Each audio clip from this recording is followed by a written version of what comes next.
Selamat pagi anak-anak. Kita akan belajar firman Tuhan melalui buku renungan pagi anak, Identitas.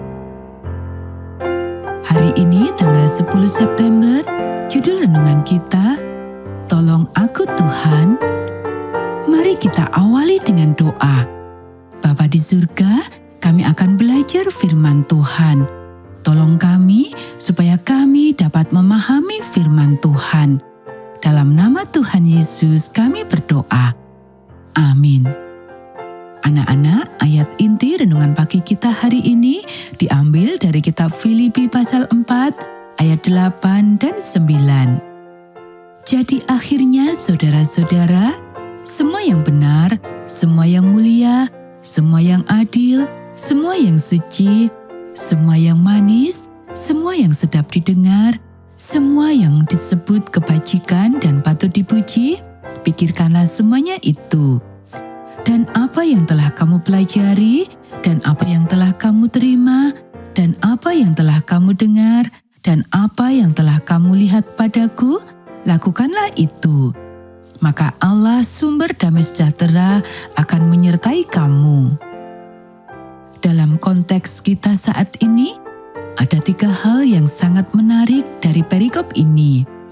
Yang paling menonjol tentu saja adalah bahwa kriteria pertama tentang apa yang harus mengisi pikiran seseorang adalah kebenaran. Dan itulah nilai inti yang sedang kita lihat. Hidup secara otentik dan jujur kepada Tuhan, diri sendiri, dan satu sama lain. Hal kedua muncul terakhir dalam teks terjemahannya, harmoni yang paling bagus. Saya suka itu bukan?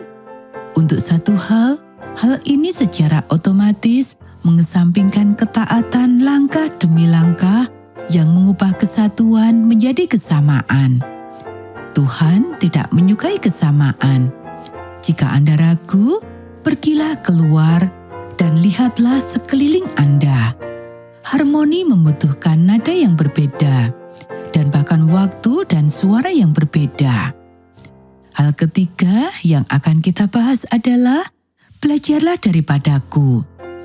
Paulus mengatakan hal semacam ini beberapa kali dalam surat-suratnya, dan terkadang sejujurnya ia tampak sedikit sombong tentang hal ini.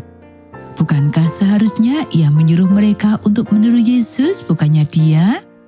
Ya, dan jelas sekali dari semua tulisannya jika digabungkan, itulah yang dimaksud Paulus.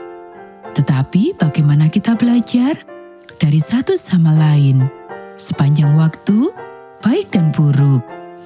Anda belajar berbagai macam hal kemarin dari berbagai macam orang, dan berbagai macam orang belajar sesuatu dari Anda. Apa yang mereka lihat? Pemikiran yang menakutkan terkadang.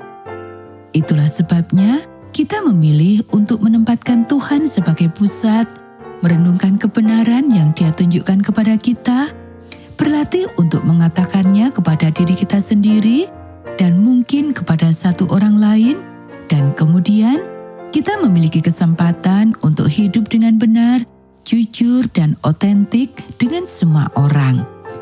Kemudian, hal-hal yang Tuhan tunjukkan kepada kita, hal-hal yang kita pelajari dan ucapkan, hal-hal yang baik, benar, otentik, dan murah hati yang kita pelajari dari satu sama lain akan menjadi bagian alami dalam hidup kita.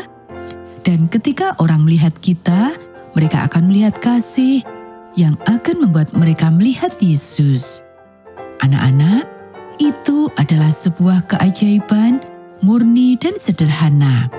Dan itu dimulai dengan mengatakan kebenaran, seluruh kebenaran, dan tidak ada yang lain selain kebenaran. Jadi, tolonglah kami Tuhan. Anak-anak, demikianlah renungan pagi kita hari ini. Mari kita akhiri dengan doa. Tuhan yang memiliki kebenaran, kemuliaan, keaslian, dan kasih karunia, jadikanlah saya lebih seperti Engkau. Tolonglah saya untuk melihat kebenaran-Mu, lalu melihat kebenaran saya sendiri, dan kemudian membagikan keduanya kepada orang-orang di sekitar saya, bukan untuk membuat mereka lebih mirip dengan saya, tetapi untuk menolong mereka berbalik kepadamu. Amin.